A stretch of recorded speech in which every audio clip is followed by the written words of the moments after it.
नमस्कार किसान भाइयों। कृषि ज्ञान के फेसबुक लाइव में आप सभी का बहुत बहुत स्वागत है।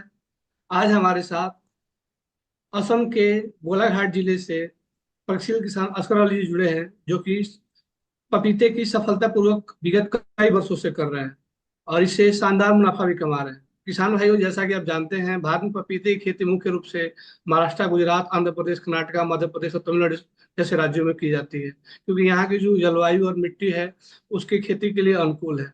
लेकिन अब इन सबसे इतर और भी कई सारे राज्य हैं जो पपीते की खेती में उभर रहे हैं, और असगर अली जैसे किसान जो है उसमें अपना सहयोग दे रहे हैं। तो असगर अली जी, आपका किसान के फेसबुक लाइन में बहुत बहुत स्वागत है। मैं चाहूंगा कि सबसे पहले आप अपना परिचय दें। मेरा नाम है असगर अली। मेरा डिस्ट्रिक्ट है गोलाघाट। और गोलाघाट धेमाजी कोयबत्तो डेरगांव का धेमाजी कोयबत्तो में मेरा घर है। अच्छा, असगर जी, आप कृषि क्षेत्र से पिछले कितने तो सालों दो से जुड़े हुए दो हैं? हजार सन से मैं जुड़ा हुआ हूँ। 24 साल हो गया है। जी। जी, जैसे कि आज आज की जो चर्चा का जो विषय है कि पपीते की सफलतापूर्वक खेती कैसे करें, इसमें रोग प्रबंधन कैसे करें, उन्नत किस्में कौन कौन सी हैं, शानदार मुनाफा कमाएं, तो उससे जुड़े ही सवालों पर हम आगे बढ़ते हैं। और हमारा आज का जो पहला सवाल है, पपीते की खेती शुरू करने के लिए सबसे उपयुक्त समय कौन सा होता है? सबसे उपयुक्त समय तो फरवरी मार्च में होता है। ऐसे तो हर किसान पूरा साल भर लगाता है, लेकिन जनवरी की लास्ट से फरवरी मार्च तक अच्छा रहता है। जी। अच्छा, पपीते की खेती के लिए मिट्टी कैसी होनी चाहिए? मिट्टी जो है उसमें जल भराव ना हो, वो पहला बात है। अगर बारिश का पानी रुके तो वहां पे वो खेती ना करें, क्योंकि पानी से थोड़ा ज्यादा पानी से पपीते का दिक्कत है। इसीलिए ज्यादा पानी ना हो, इस चीज का ध्यान रखे किसान भाई। जी। अच्छा, पपीते की जो अभी फिलहाल जो है कौन कौन से उन्नत किस्में हैं, उनमें से आप किन किस्मों की खेती कर रहे हैं? हम तो अब खेती जो कर रहे हैं वो रेड लेडी वैरायटी है। रेड वन का लेडी। नॉन न्यू सीड का रेड लेडी F1 हाइब्रिड। अच्छा। अच्छा, इस किस्म की क्या क्या विशेषताएं हैं, थोड़ा बताएंगे? हाँ हाँ, वो ये तो बहुत अच्छा सवाल है।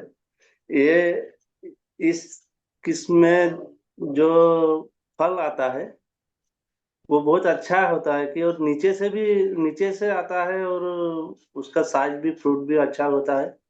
खाने के लिए टेस्ट भी होता है, पका हुआ पपीता जो अंदर से लाल होता है, और मिठास ज्यादा है। इसलिए कस्टमर इसको पसंद करता है। और बाजार में बिकने बिकने के लिए कोई दिक्कत नहीं होता है। अच्छा। एक अच्छा। अच्छा। जी। हाँ बोलिए। जी जी। अच्छा, एक जो पपीते का जो पेड़ है, इसमें लगभग कितने महीने या साल में फल आने शुरू हो जाते हैं? ये तो हमारा यहाँ पे रुपए करने के बाद 3 महीने से फल आना शुरू हो गया। अच्छा। तो अगर हम बात करें कि प्रति एकड़ की बात करते हैं, तो प्रति एकड़ लगभग कितने पौध लग जाते हैं एक एकड़ में? देखिए, मैंने तो पर बीघा में आपका जो 14,400 स्क्वायर फुट होता है हमारा यहाँ पे, तो 14,400 स्क्वायर फुट में 378 पौधा लगाया है।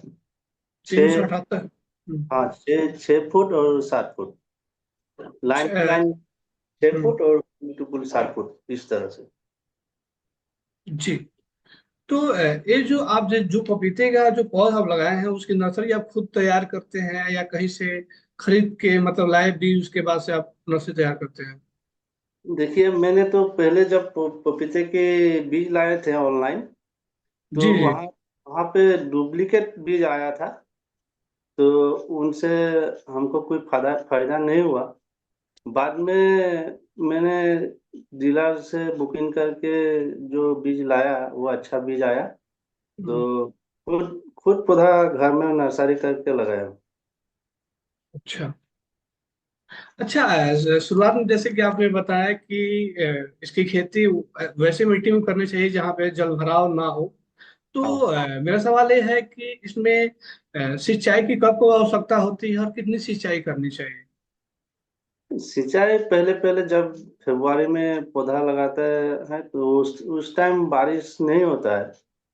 तो बारिश नहीं होने से थोड़ा थोड़ा पानी देना पड़ता है, तो पुली छोटा होता है ना, वहां पे ज्यादा पानी होने से जड़ में दिक्कत आता है, पौधा सड़ता है, गलता है। इसीलिए थोड़ा थोड़ा पानी, 3 4 दिन की बाद थोड़ा थोड़ा पानी हम देते हैं।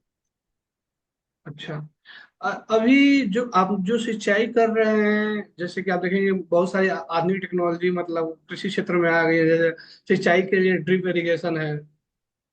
तो आप जो है कैसे मतलब पहले जो परंपरागत जो है, पहले जो सिंचाई की जो विधि थी वैसे कर रहे हैं या ड्रिप इरिगेशन जैसे तकनीक को कोई अपनाए हैं। जो पहले का विधि थी उसी पर हम अभी खेती कर रहे हैं। ड्रिप से करने के लिए आगे सोच रहे हैं। अच्छा, चूंकि देखिए इसके लिए भारत सरकार काफी इस चीज को बढ़ावा दे रही है, और इससे लगभग 70 से 80% तक अलग अलग राज्यों के अनुसार सब्सिडी भी मिलती है। हाँ, तो यदि संभव हो तो बहुत अच्छी चीज है हर एक किसान के लिए। हम सोच रहे हैं। जी। अच्छा, फसल कोई भी हो उसमें रोग लगने की संभावना काफी रहती है, हमेशा रहती है। तो पपीते में कौन कौन से रोग लगते हैं। हमारा यहाँ पे तो थोड़ा पीला पीला जो हो जाता है पत्ते में, अच्छा। वो वो ज्यादा देखने को मिलते हैं। वो अच्छा। भी 6 महीने बाद ज्यादा होता है पेड़ों में। अच्छा। ये पहले तो इतना नहीं था।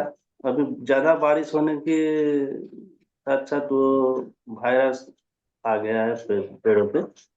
वो ऐसे जलवायु अच्छा हो जाने से, बारिश कम जाने से फिर से रिकवरी हो जाता है। इतना दिक्कत नहीं है, ऐसे ही चल रहा है। अच्छा, तो इसका समाधान कैसे करते हैं आप। समाधान जो है फंगिसाइड वगैरह डाल के थोड़ा स्प्रे करके इसको समाधान किया जा सकता है। अच्छा। अ, अच्छा, इसमें कोई ऐसा भी रोग लगता है जिससे बाग के बाग पूरे खराब हो जाते हैं, सूख जाते हैं। तो ऐसे तो हमारा यहाँ हुआ नहीं है, हमारे साथ जी ऐसा जी। ऐसा रोग हमने देखा नहीं है पपीते पे जो पूरा का पूरा खराब हो जाए। जी। अच्छा, एक जो जैसे कि आपने बताया कि एक पपीते का जो पेड़ है लगभग 3 से 4 महीने में फल आने शुरू हो जाते हैं। हाँ, लेकिन एक जो पपीते का जो पौधा है मतलब कितने मतलब महीने में या साल में प्रौढ़ हो जाता है, यानी कि वो अपने अपनी जो अधिकतम जो क्षमता होती है उपज देने की उस अवस्था में आ जाता है।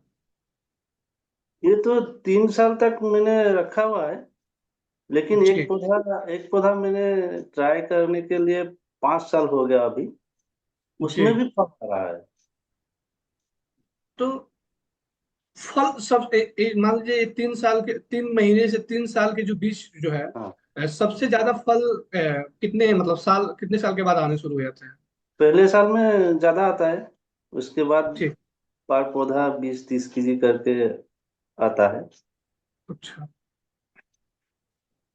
अच्छा, जब आप जैसे मान लीजिए 3 साल कुछ यूज करते हैं, 5 साल आगे आप बढ़ रहे हैं, तो ये जो जब 3 साल की जो अवस्था में पौधा जाता है हटाते हैं, तो उस समय क्या क्या दिक्कतें आ गई होती हैं पौधों में। पौधे में देखिए, जो जब हमारे यहाँ बारिश नहीं होता है तो पानी का दिक्कत होता है थोड़ा। पानी जो दे सकते हैं उसका तो पेड़ अच्छा रहता है, जो पानी नहीं दे सकते उसका थोड़ा खराब होता है। फिर बारिश शुरू होने से पौधा अच्छा होता है, वो फल देता है। 3 साल इसी तरफ चलता है। तो हमारा टिप का जो व्यवस्था नहीं है ना, फ्लड इरिगेशन से पानी देने से थोड़ा टाइम लगता है, वो दिक्कत है हमारा। फिर भी हम कोशिश कर रहे हैं अच्छा खेती करने के लिए। जी जी जी। अच्छा, अब देखेंगे कि कोविड के बाद से ऑर्गेनिक शब्द जो है लोगों के जुबान पे आ गया है कि हाँ जैविक उत्पाद है। तो हाँ, अभी आप जो खेती जो कर रहे हैं वो रासायनिक तरीके से कर रहे हैं या जैविक तरीके से? यदि रासायनिक तरीके से कर रहे हैं तो जैविक और रासायनिक का संतुलन आप कैसे बनाए हुए हैं? देखिए, जैविक जो है वो भी हम कोशिश कर रहे हैं करने के लिए, लेकिन अभी थोड़ा थोड़ा रासायनिक दोनों तरफ, रासायनिक तरफ से भी करते हैं और जैविक तरफ से भी। तो अभी गोबर तो वहाँ पे डालना पड़ता है ना, गोबर भी डाला है और थोड़ा रासायनिक खाद भी डाला हुआ है। ये झूठ बोल के कोई फायदा नहीं है किसानों का।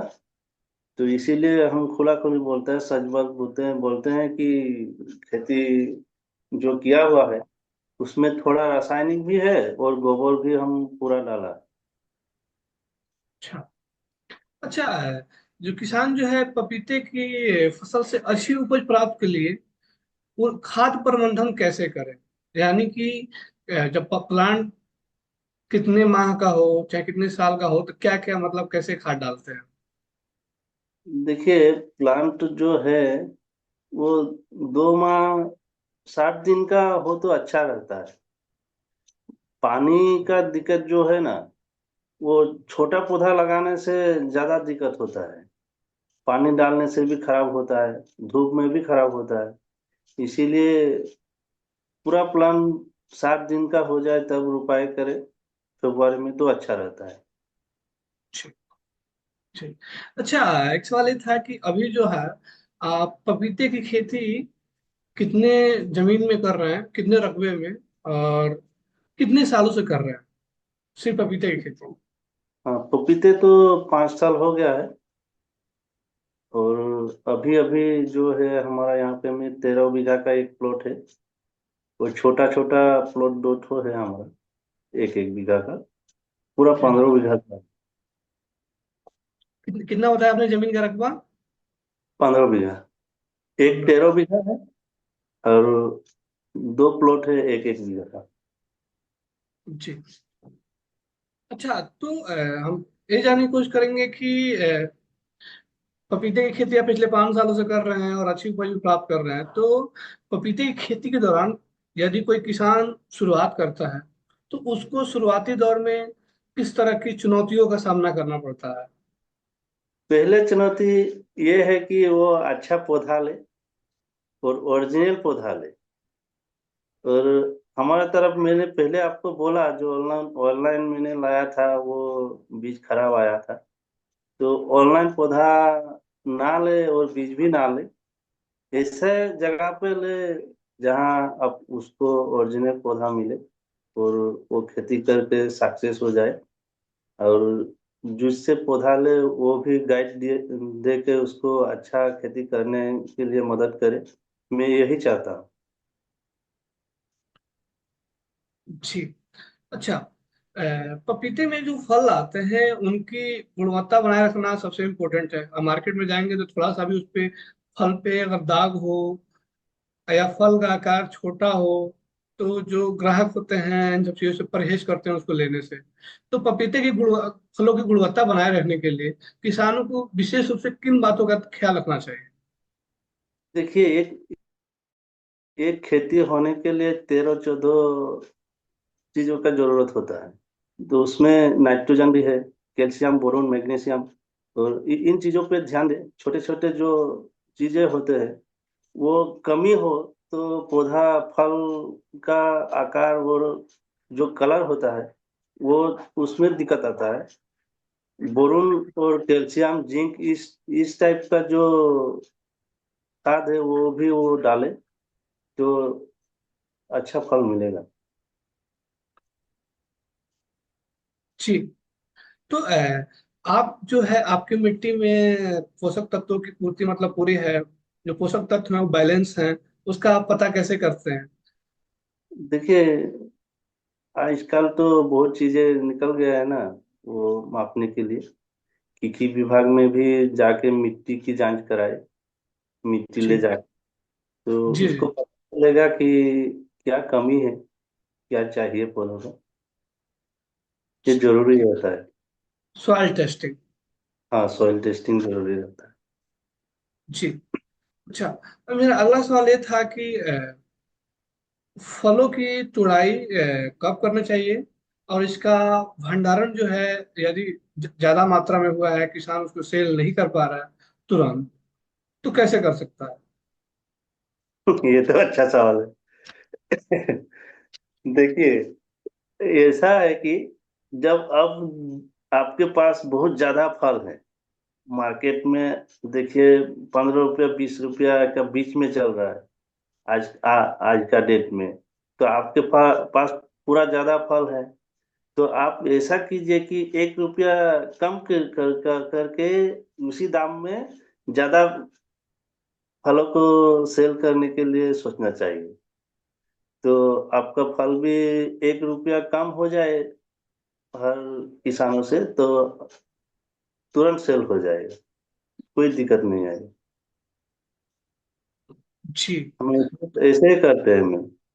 अच्छा, एक पपीते के पेड़ से साल में कितनी बार हार्वेस्टिंग होती है, फलों की ऐसे तो तुड़ाई? पूरे ऐसे साल तो होते रहते हैं? हर साल में होते रहते हैं। पकने के लिए छोड़े तो रुक रुक के तोड़ना पड़ता है, 3 दिन 4 दिन बाद बाद।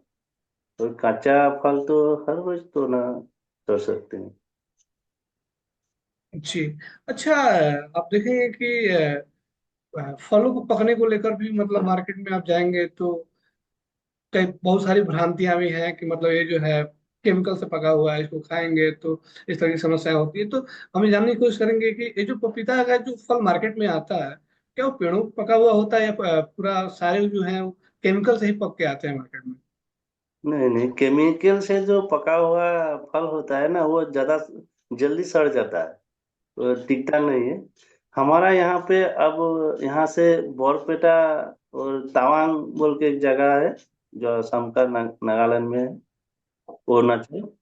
वहां पे जा रहा है, थोड़ा थोड़ा पका हुआ फल वो व्यापारी लेके जा रहा है। वहां पे जाकर 2 दिन 1 दिन रखने से वो पक जाता है। थोड़ा जो 10% जो जिस फल में कलर आता है, ऐसे फल हम भेजते हैं पेड़ में ही। तो अभी जो है आप मतलब मुख्य रूप से कौन कौन से मंडियों में अपने उपज को भेजते हैं? देखिए, ये तो बोरपेटा ज्यादा जा रहा है। वहाँ पे मंडी है, तो वो फोन करता है हमको। और गाड़ी भी भेजता है, कभी 5 टन 5 टन, कभी 3 टन, ऐसे करके हम वहाँ पे गाड़ी भेज देते हैं। और हम यहाँ से जोख माख करके उसको स्लिप देते हैं, वो पैसा भेजते हैं, तो हम गाड़ी छोड़ देते हैं। जी। अच्छा, अ, अगर इसकी और आर्थिक दृष्टिकोण की बात कर रहे हैं पपीते की खेती की, जैसा कि हमारा आज का विषय है, तो उसमें सबसे पहले हम लागत की बात करते हैं। जैसे कि आप 15 बीघा में खेती कर रहे हैं, तो हम बीघे के अनुसार बात करें तो प्रति बीघा लगभग लागत कितनी आ जाती है पपीते की प्रति खेती 40 से 45 हजार में 1 बीघा का खेती हो जाता है। में? जी। अगर हम बात करें कि उपज की, तो प्रति बीघा लगभग उपज कितना निकल जाता है? हमारा तो जो हमको मिला है, 4 लाख 50 हजार तक हमको मिला है पर बीघा। 4,50,000 रुपया तक आप मतलब बेच देते हैं कि मुनाफा है? हाँ, वो तो सारा चीज बीच में ही है। तो इसी में? 50 50 हजार काटने से तो 4 लाख तो ठीक लगता है।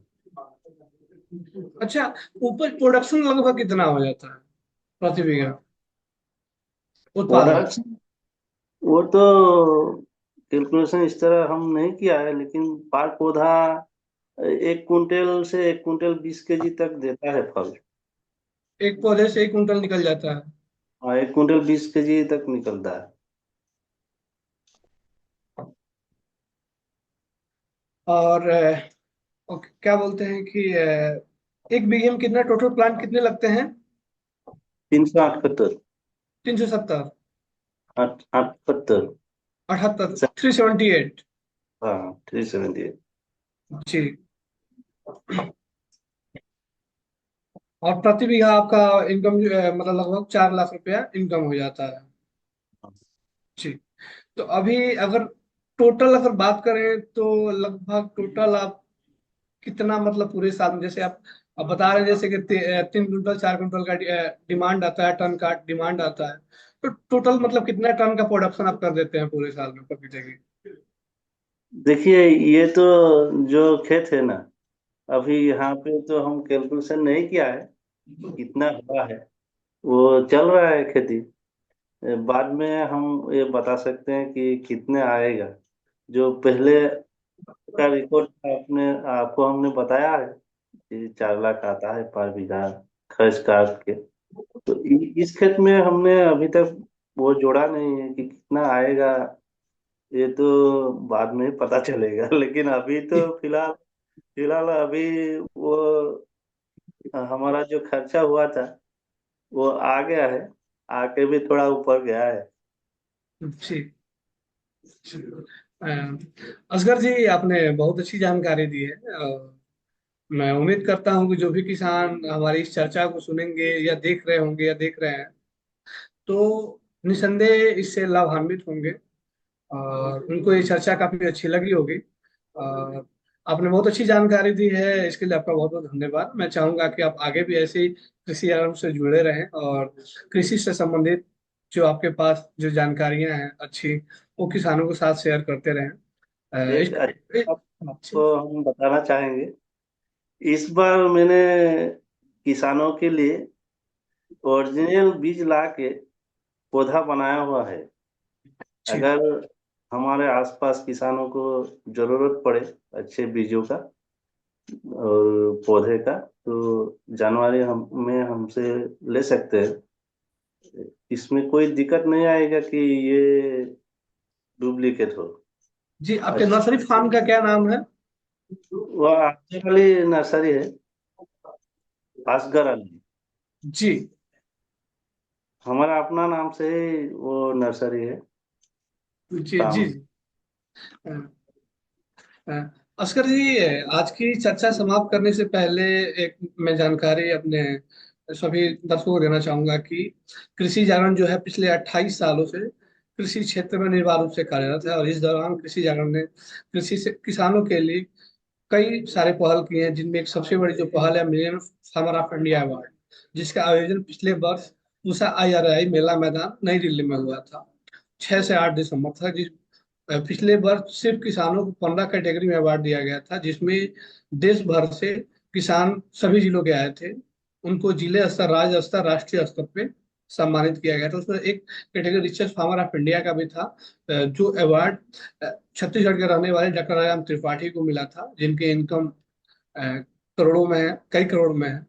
वो मेडिसिनल फार्मिंग करते हैं। और इस बार जो है 300 कैटेगरी है, तो मैं किसानों से अपील करना चाहूंगा कि यदि वो एक असगर अली जैसे मिलियनर किसान है, यानी उनकी सालाना आमदनी 10 लाख रुपए से ज्यादा है, तो MO5 के लिए अपना रजिस्ट्रेशन कर सकते हैं। और यदि जो उनका कृषि आयन का जो क्राइटेरिया है अवार्ड देने का, और वो उस क्राइटेरिया को फुलफिल करते हैं, तो उनको कृषि आयन की तरफ से दिल्ली में आमंत्रित किया जाएगा और उनको 1 से 3 दिसंबर के बीच में अवार्ड दिया जाएगा। तो इसी के साथ इस चर्चा को हम यहीं पे समाप्त कर रहे हैं। असगर अली जी, कृषि से जुड़ने के लिए आपका बहुत बहुत धन्यवाद। नमस्कार।